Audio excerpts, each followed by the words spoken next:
Terima kasih Datuk Yang di-Pertua. Assalamualaikum warahmatullahi wabarakatuh. Terima kasih kerana memberi kesempatan kepada saya pada petang ini untuk sama-sama bangun untuk membahaskan ucapan menjunjung kasih di atas titah Seri Paduka Baginda Yang Tuan Agong yang telah pun meresmikan persidangan Dewan Rakyat pada hari Isnin yang lalu.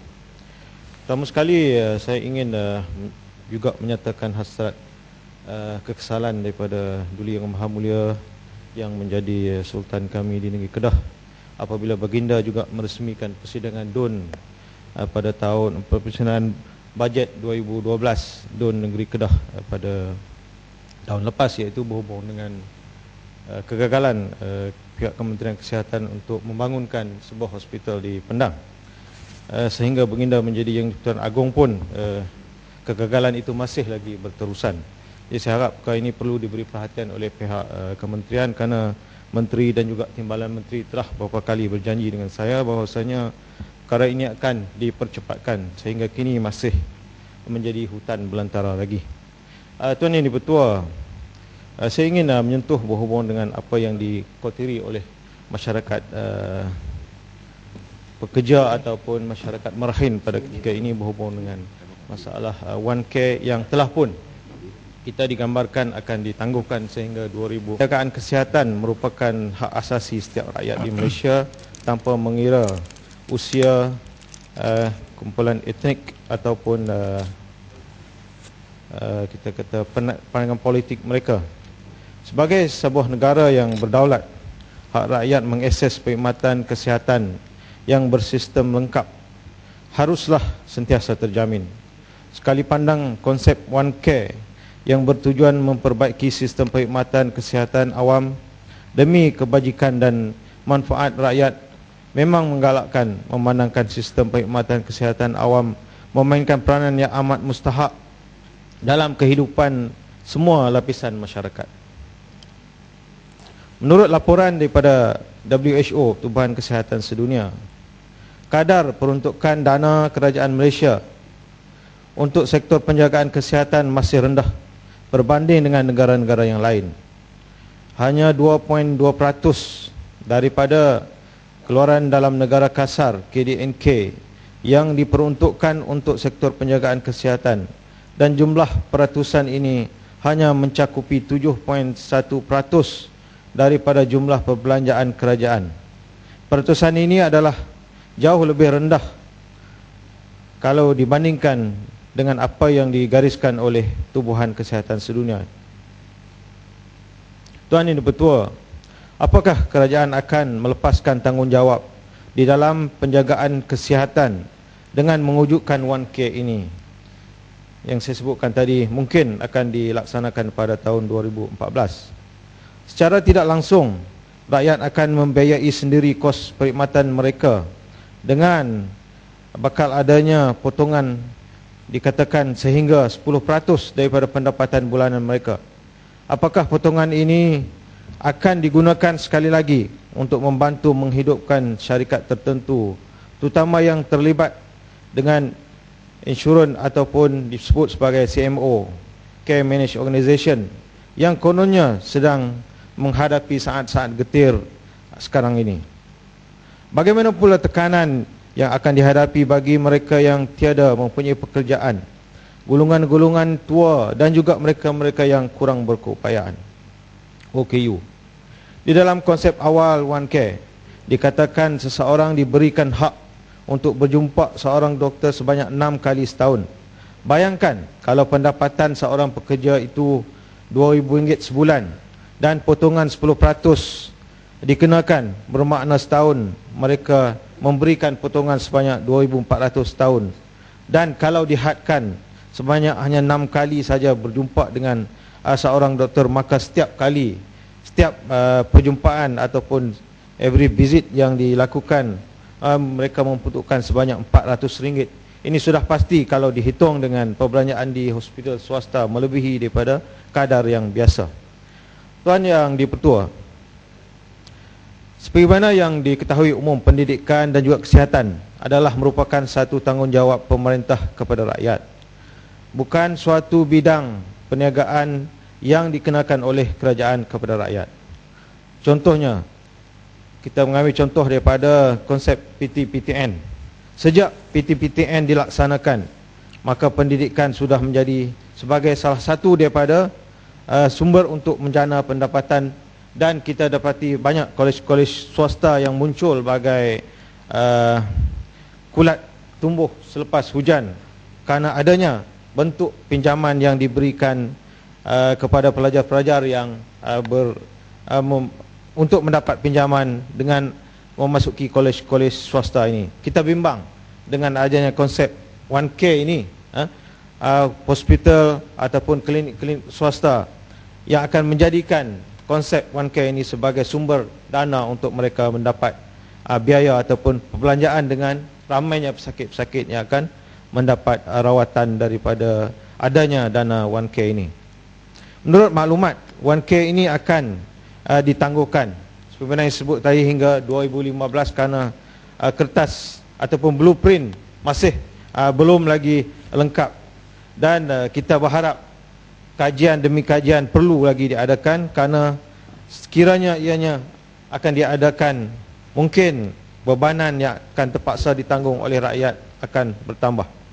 Kalau kita lihat daripada perbandingan perbelanjaan kesihatan pada tahun 2009 antara negara-negara maju dengan negara kita, bahkan dengan negara-negara Asia sendiri, kita dapati Malaysia hanya memperuntukkan 7.1% berbanding dengan Kanada 17%, UK 15.1%, Australia 18.3%, Thailand, bahkan Thailand pun memperuntukkan 14.0%, Singapura 9.8%, Malaysia hanya 7.1% daripada perbelanjaan kerajaan digunakan untuk penjagaan kesihatan rakyat dalam negara kita ini. Oleh itu, saya berharap dengan adanya peningkatan perbelanjaan penjagaan kesihatan seperti yang disyorkan oleh WHO ini, dapat kita meningkatkan tahap penjagaan kesihatan di hospital awam. Dan apabila tahap penjagaan kesihatan di hospital awam ini bertambah, rasanya rakyat akan lebih menumpukan mendapat penjagaan kesihatan mereka daripada hospital awam. Dan apabila kadar ini bertambah di hospital awam, maka hospital swasta akan mengurangkan kos perkhidmatan kesihatan mereka, dan dengan ini kita harap rakyat yang akan ke hospital swasta akan dapat mengurangkan perbelanjaan mereka di hospital swasta, kerana hospital swasta akan sudah pasti menurunkan kos perkhidmatan perubatan mereka di sana untuk mendapat kembali pesakit ataupun pelanggan yang pergi ke hospital awam. Tuan Yang di-Pertua, skim 1K yang dikatakan diilhamkan daripada perkhidmatan kesihatan kebangsaan ataupun National Health System yang diambil dari British telah mengabaikan secara dasarnya model peruntukan dan pembiayaan pihak kerajaan British bagi mengekalkan operasi sistem perkhidmatan kesihatan.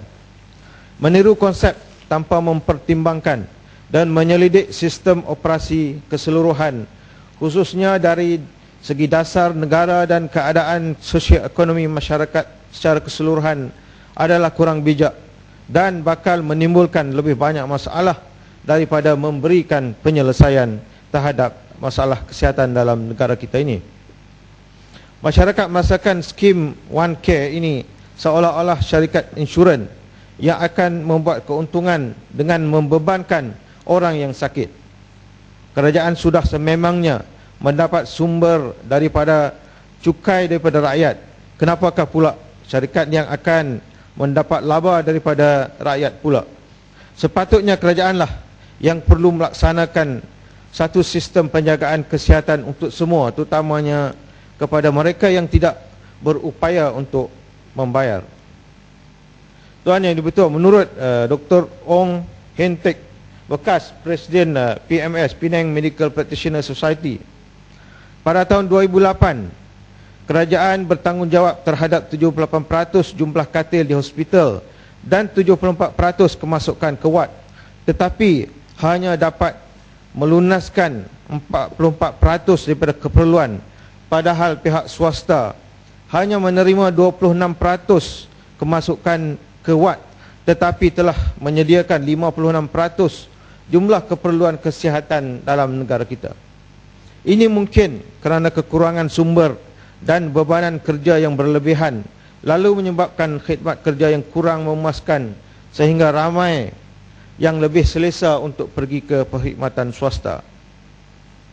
Oleh itu adalah penting dan perlu perkhidmatan di hospital awam dipertingkatkan untuk mengurangkan kebanjiran ke sektor swasta, sehingga apa yang berlaku di Singapura perlu ataupun boleh diambil sebagai contoh, di mana apabila mereka meningkatkan perkhidmatan di hospital awam, hospital swasta telah berkurangan kunjungan pesakit kerana hospital awam memberi lebih khidmat ataupun servis kepada rakyat, sehingga menyebabkan apabila ini berlaku, hospital swasta dengan automatiknya telah mengurangkan kos rawatan mereka, dan ini sudah pasti akan mengurangkan bebanan rawatan kesihatan untuk rakyat keseluruhannya. Tuan Yang di-Pertua, apakah pada pemikiran kerajaan dengan mengadakan satu skim ala skim 1K ini,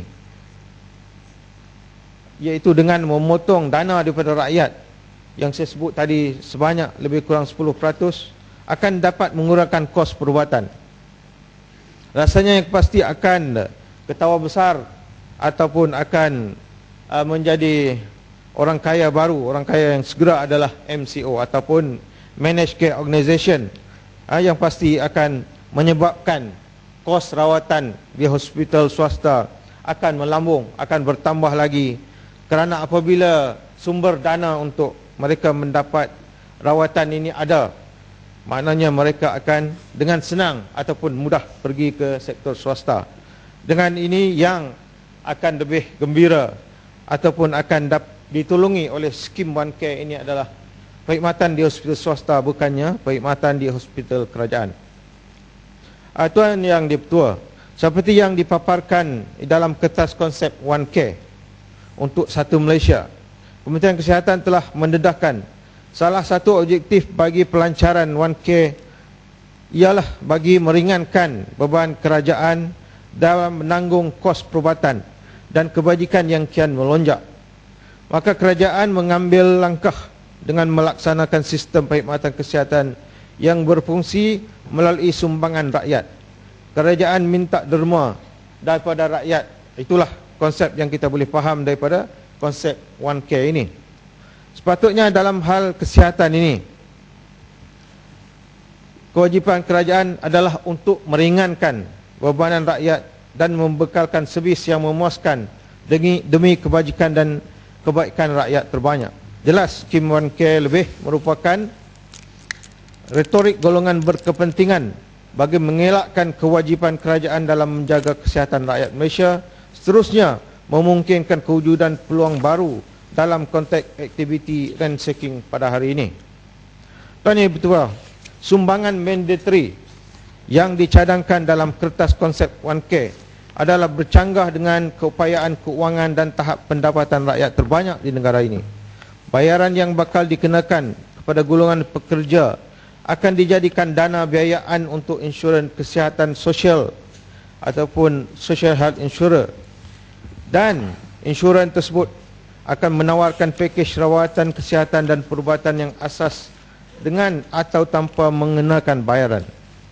Penjawat awam, pesara, orang kurang upaya, golongan miskin dan individu yang menganggur akan dibiayai oleh pihak kerajaan, manakala semua pekerja di sektor swasta terpaksa menanggung bayaran tersebut melalui pembiayaan insurans. Model perkhidmatan kesihatan di luar negara seperti NHS di Britain tidak perlulah kita ambil sebagai satu contoh, kerana suasana masyarakat di sana berlainan dengan apa yang ada di dalam negara kita. Pada dasarnya rakyat British dapat dimanfaatkan dengan skim insurans kesihatan ini dan mendapat pembiayaan perubatan percuma dalam bidang amalan perubatan am, kecemasan, penjagaan jangka panjang dan pergigian. Dalam sistem tersebut, pesakit ataupun rakyat Britain turut diberi hak pemilihan dari segi doktor, penjagaan dan tempat rawatan. Namun, pakej lengkap tidak ditawarkan dalam skim 1K ini yang dicadangkan mengikut kertas konsep Kementerian Kesihatan. Tuan Yang di-Pertua, perancangan mana-mana skim hendaklah mengambil kira keadaan dan realiti masyarakat. Sejauh mana tahap tadbir urus, ketulusan di dalam pengagihan dana negara hendaklah diterjemahkan sebagai suatu yang dapat meyakinkan rakyat terbanyak selari dengan prinsip keadilan merupakan faktor penting yang diambil kira oleh golongan yang membayar cukai, iaitu rakyat terbanyak. Statistik sosial ekonomi yang dikumpulkan oleh Jabatan Perdana Menteri pada tahun 2009 mungkin pada tahun 2011 sudah sedikit berubah, telah menunjukkan hakikat yang menyedihkan bahawa sebanyak 52.7% daripada isi rumah di Malaysia adalah berpendapatan kurang daripada 3,000 sebulan. Sekiranya cukai tambahan sebanyak 10% yang disebut oleh Kementerian sebagai mandatory ini dikenakan, golongan pekerja yang berpendapatan rendah dan sederhana terpaksa memikul bebanan ini. Dalam konteks ini, tidak kira cukai tambahan yang dikenakan bersamaan atau jauh lebih rendah daripada 10%, pelaksanaan 1K melalui skim insurans kesihatan sosial adalah tidak berpatutan bagi rakyat terbanyak. Sebaliknya, peningkatan jumlah peruntukan kerajaan berhubung dengan sistem perkhidmatan kesihatan adalah langkah penyelesaian yang lebih bijak lagi munasabah. Oleh itu, pihak perkhidmatan kesihatan, terutamanya Kementerian Kesihatan di Malaysia, buat masa ini perlulah memberikan perhatian terhadap pemberian ataupun meningkatkan perkhidmatan perubatan dan juga kesihatan di hospital awam ataupun hospital kerajaan. Tuan Yang di-Pertua, apabila kita lihat kepada statistik perkhidmatan awam dan juga perkhidmatan swasta dalam bidang perubatan ini, tetapi pada sekitar tahun 84-85, hospital awam memberikan khidmat kepada 76% penduduk ataupun rawatan kepada rakyat, dan swasta memberi hanya 24% daripada perkhidmatan kesihatan kepada rakyat. Tetapi ianya bertambah di pihak swasta pada tahun 2006 kepada 54.8% dan di hospital awam menurun kepada 45.2%. Ini mungkin disebabkan oleh khidmat yang diberikan di pihak swasta lebih memuaskan hati pesakit ataupun mereka-mereka yang ingin mendapatkan rawatan. Oleh sebab itulah rasionalnya kita menyebut bahawasanya penambahbaikan perkhidmatan kesihatan dan perubatan di hospital awam perlulah diberi perhatian yang serius oleh pihak kerajaan, bukannya dengan mengadakan skim 1K yang sudah pasti akan membebankan mereka-mereka yang berada di kategori pekerja di peringkat bawahan. Tuan Yang di-Pertua, satu lagi yang ingin saya sentuh dalam ucapan perbahasan ini adalah apa yang berlaku di peringkat bawah, iaitu mereka-mereka yang bekerja sebagai guru di sekolah-sekolah baik menengah ataupun sekolah rendah. Banyak keluhan yang saya dapat bahawasanya mutakhir ini Penang. Sekejap, Datuk Speaker, saya nak minta pandangan Penang sebagai berpengalaman dalam bidang perubatan. Kita lihat baru ni ada masalah berkaitan dengan lulusan nurse kejururawatan daripada kolej-kolej swasta yang dikatakan terdapat lambakan sekarang ni. Baru-baru ini dimaklumkan lebih 8,000 lulusan kejururawatan tidak mendapat kerja. Ada yang sudah menganggur lebih daripada setahun. Jadi apa pandangan Pendang tentang fenomena ini? Adakah terdapat lambakan ataupun kerana kita bila kita bertanya kepada market, ada kerja, ada tempat kosong, tetapi ada maklumat yang menyatakan bahawa lulusan kejururawatan setengah kolej ini agak mendukacitakan. Jadi adakah terdapat masalah di peringkat pembelajaran itu sendiri ataupun masalah di peringkat memberikan tawaran jawatan kosong di kemudahan perubatan dalam negara ini, sama ada swasta ataupun kerajaan. Saya nak minta pandangan. Terima kasih.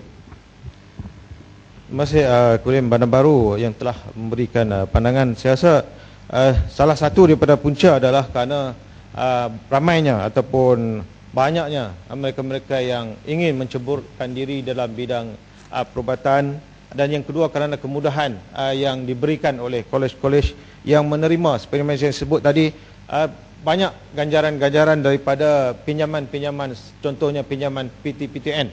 Kerana apabila ini berlaku, kita bimbang 1K pun akan menuju ke arah itu. Apabila ini berlaku, maknanya ramai student-student yang dahulunya tidak berminat, tetapi apabila adanya ganjaran ataupun sumber kewangan pinjaman yang mudah boleh didapati, ramai di antara mereka yang masuk dalam bidang ini, walaupun sebenarnya mereka itu satunya tidak kurang berminat, dan juga yang keduanya mereka tidak kompeten di dalam bidang yang mereka masuki. Dan yang keduanya saya rasa apa yang saya sentuh tadi, iaitu meningkatkan perkhidmatan perubatan dan kesihatan di sektor awam. Ini merupakan salah satu daripada cara dan juga teknik yang perlu diberi perhatian yang serius oleh pihak kementerian, kerana apabila peningkatan ini berlaku, banyak bidang-bidang kesihatan dan perubatan di sektor awam yang boleh kita tambah dan mendapat pekerjaan baru untuk jurawat-jurawat yang telah lulus daripada kolej-kolej ataupun institusi pendidikan bidang perubatan ini. Jadi saya ucap terima kasih kepada Kulim Bandar Baru yang telah memberikan pandangan, dan saya rasa ini pandangan juga perlu diberi perhatian oleh pihak kementerian. Menyambung kepada hujah saya tadi, iaitu berhubung dengan masalah yang ditimbulkan oleh ramai guru-guru di peringkat sekolah menengah dan sekolah rendah. Baru-baru ini saya mendapat keluhan daripada mereka tentang aktiviti co-curriculum. Jadi saya harap pihak Kementerian Pelajaran memberi perhatian kepada peruntukan yang sepatutnya guru-guru ini dapat tetapi tidak diberikan mutakhir ini. Ada di antara guru-guru yang terpaksa menggunakan wang poket mereka sendiri, membawa pelajar-pelajar hingga apabila ada satu pertandingan sukan misalnya, mereka menggunakan wang mereka sendiri, ada sampai menghabiskan 12,000, 13,000. Apabila bertemu dengan pihak PPD memohon sumbangan ataupun peruntukan, PPD kata tidak ada wang yang turun. Jadi saya harap pihak kementerian perlu memberi perhatian kepada perkara ini, kerana takkanlah kita nak menggunakan wang guru yang terpaksa mengikat perut anak isteri mereka kerana membawa pelajar-pelajar kerana aktiviti persekolahan mereka, co-curriculum mereka. Dan khususnya saya menyeru kepada pihak kementerian, tolong beri perhatian kepada PPD daerah Pendang sendirilah, kerana keluhan banyak ditimbulkan di kawasan saya tentang PPD yang tidak mau memberi peruntukan ini. Itu saja Tuan Yang di-Pertua, ucapan menyumbang kasih saya pada kali ini. Sekian. Assalamualaikum warahmatullahi wabarakatuh. Terima kasih, Yang Muhammad. Asih salam.